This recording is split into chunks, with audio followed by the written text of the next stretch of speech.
Tudo que acontecerá no Brasil de hoje, dia 31 de agosto, para frente, depende do que vai acontecer no dia 2 agora, mas também depende lá do dia 8 de janeiro, aonde eles que eu digo, a esquerda, montaram um cenário nos ministérios para que as pessoas de direita, aquelas pessoas que estavam comovidas em frente aos quartéis, fossem tocadas para os ministérios, para o STF, para o Senado, como se fosse eh, bichos.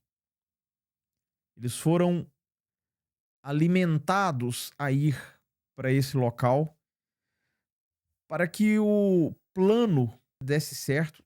Eles tinham que ter o protagonismo do pessoal da direita.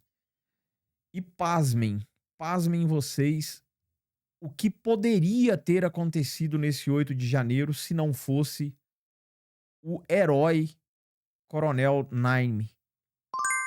Ele que estava de recesso, estava de férias desde o dia 3 de janeiro de 2023, ele retornou das suas férias para tentar ajudar.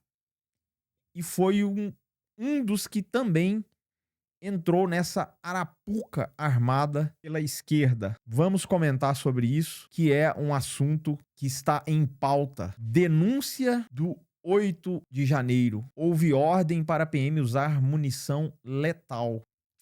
É isso mesmo que vocês estão vendo. Teve um mandante do Dino, do Flávio Dino, que na época era ministro da Justiça. Ele foi convocado a comandar essa arapuca, esse golpe que deram. E um destes comandos era exatamente usar munição letal. Estou dizendo, munição letal nas pessoas que ali estavam no 8 de janeiro.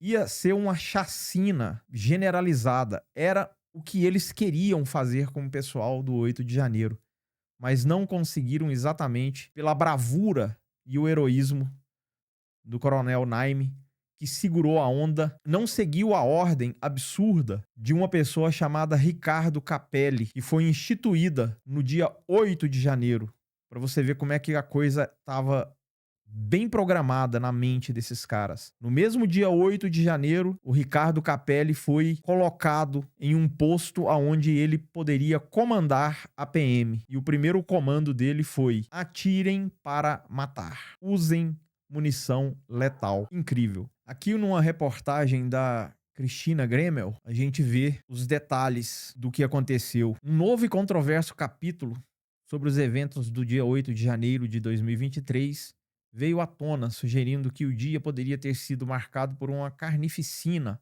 ou genocídio.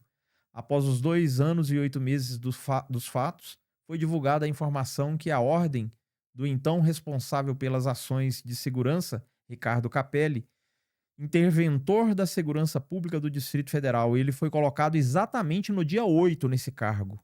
Pra você ver como é que a coisa foi tudo premeditada. Era para que os policiais atirassem com munição letal para dispersar os manifestantes, aceitando o risco de morte. A esposa do coronel da PM, Jorge Naime, preso por suposta negligência no policiamento, denuncia que o interventor deu as ordens, mas o coronel recusou-se a cumprir. Ele segue em prisão domiciliar e aguarda julgamento, sendo perseguido por opositores políticos. A suposta ordem, descrita como ilegal, teria sido dada ao coronel Naime, um oficial da Polícia Militar com 30 anos de serviço prestados no policiamento da capital federal.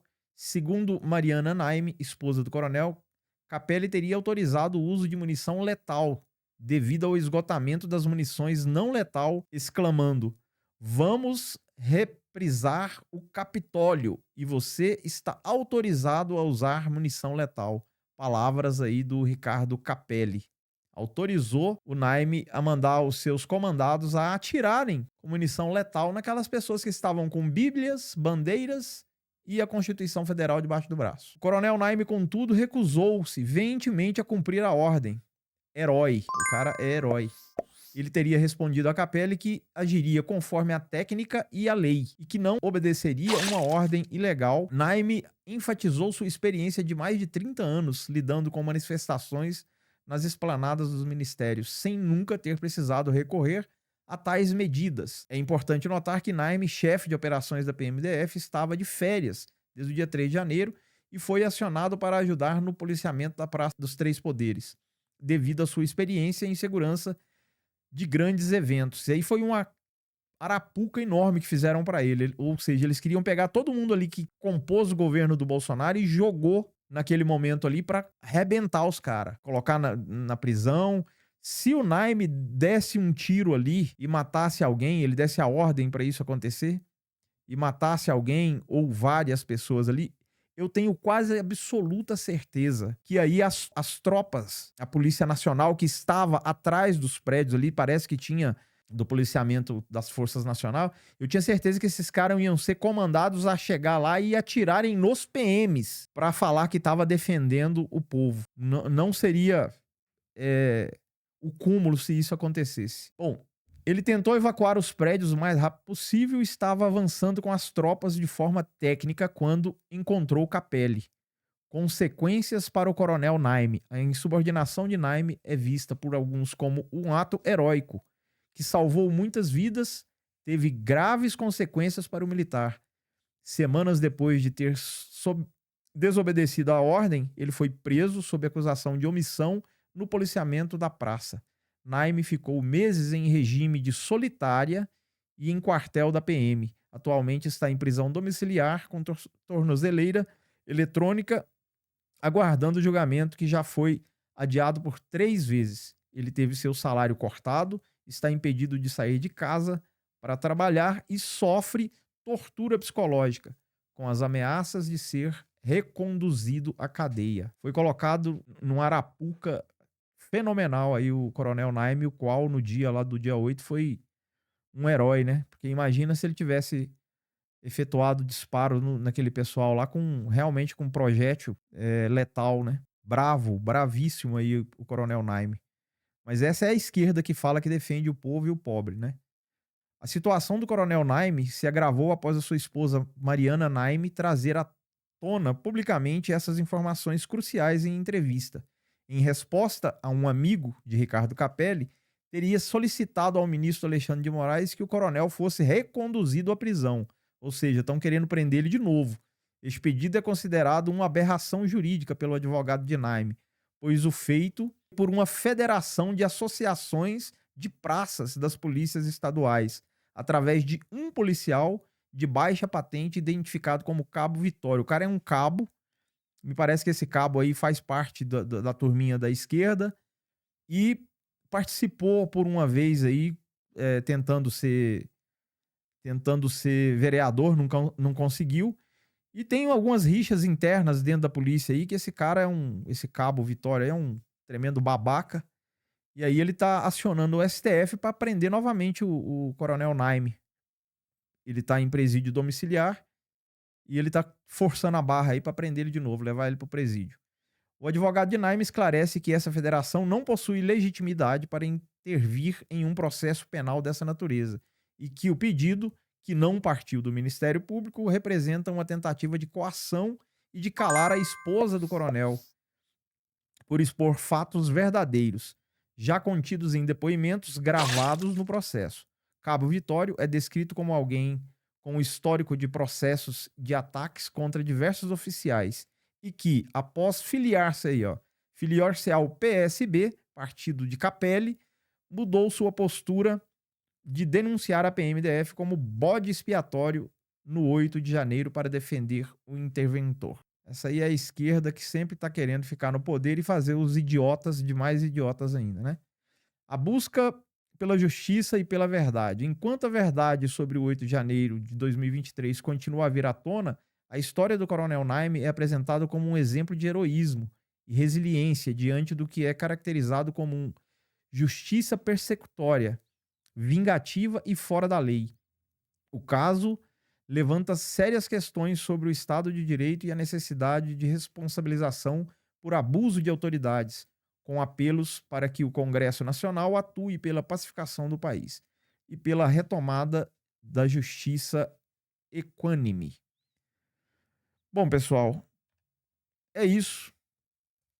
O absurdo que poderia ter acontecido aí no 8 de janeiro, com a utilização aí de munição letal, porque naquele dia fatídico lá do 8 de janeiro foi usado bomba de gás lacrimogênio, alguns tiros de borracha, bombas de efeito moral, mas graças ao Coronel Naime, a pedido, deixa eu colocar aqui a foto desse energúmeno, inclusive é amigo do... Tá aqui a foto dele, tá aí, os dois juntos. Esse aí é o Ricardo Capelli, junto com o Dino. Esse Capelli aí é um verdadeiro puxa-saco. Se chutar os bagos do Dino, acho que quebra a arcada dentária todinha desse camarada aí. Ele foi colocado como interventor exatamente no dia 8. Muito provavelmente a quadrilhazinha, né? Deve ter esquematizado tudo para o povo entrar ali. E esse senhor aí convocou ele como interventor e falou para, provavelmente, né? Ele sendo ministro da Justiça, o Capelli responde a quem? Ao ministro da Justiça. Para o Capelli chegar para o Coronel Naime e falar pode atirar com munição verdadeira, letal, ele provavelmente, na hierarquia, ele deve ter perguntado a quem? Ao ministro da Justiça do dia, que era o Flávio Dino. Então o Flávio Dino deve ter dado o ok, ele pegou e deu o ok pro Coronel Naime, o qual bravamente recusou a obedecer essa ordem. Então tá aí, mais um absurdo que acontece no Brasil, mas ninguém fala nada. Divulga, compartilha, se inscreva no canal, mostra esse vídeo pra todo mundo, vamos mostrar quem é esses canalhas aí. Um abraço.